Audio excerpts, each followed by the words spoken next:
Haribol, Namaste. My name is Janapati Das, and welcome again to Krishna book reading. Thank you. I know it's been a little while.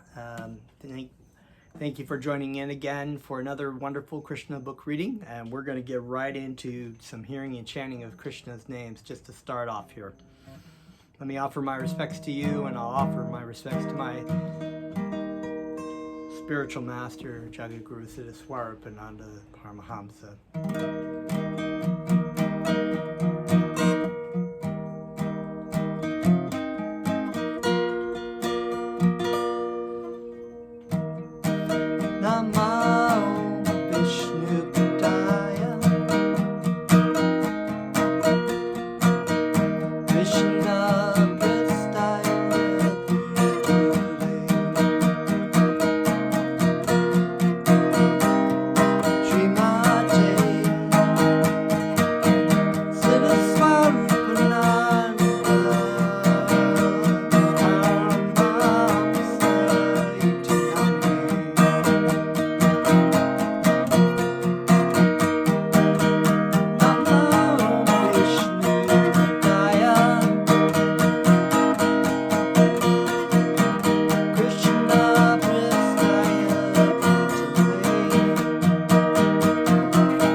right, hi Bull. Thank you again for joining for another wonderful story of Krishna, and please accept my respects. Om Namo Bhagavate Vasudevaya.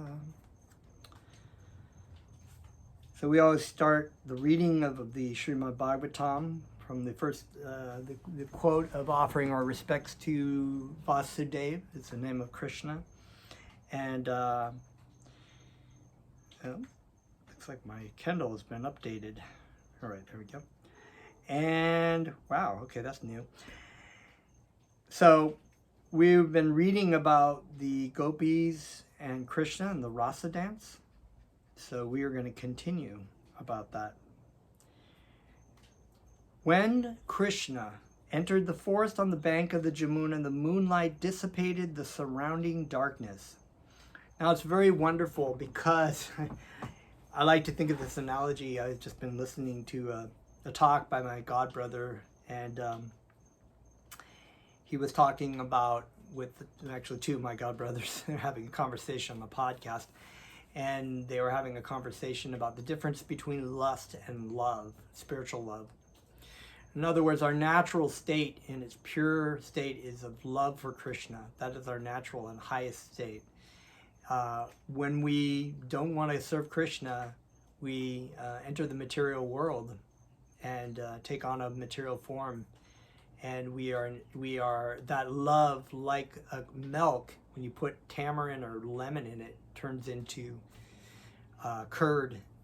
So the love is transformed into lust, or this burning desire of controlling and enjoying.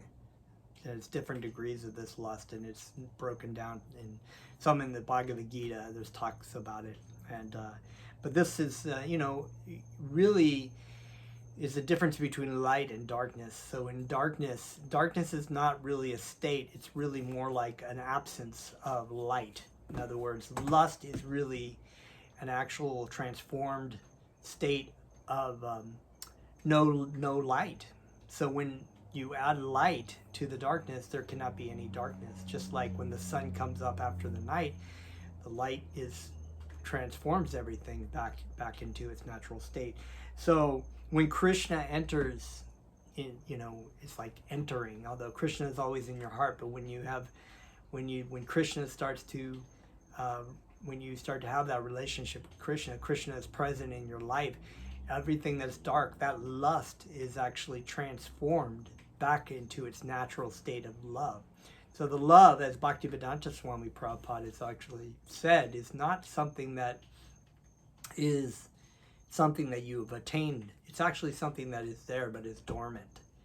We've covered it up with material energy, with this lust, like piled and piled, and that's why Lord Chaitanya says the dust accumulated for years together, that the chanting of the Krishna's names cleanses the heart of all the dust, of all this lust that we've accumulated, this desire to be the enjoyer, when actually we are naturally enjoyed by Krishna. And that is where our true happiness, that's where the light comes in, is in our serving of Krishna.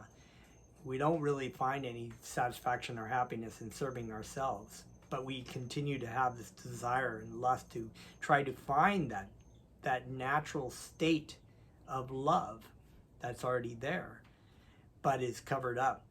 So, and we're redirecting our tendency to basically in the wrong direction, trying to find love in all of the wrong places, as the song would say, when actually the love is right there. It's there already, as Jesus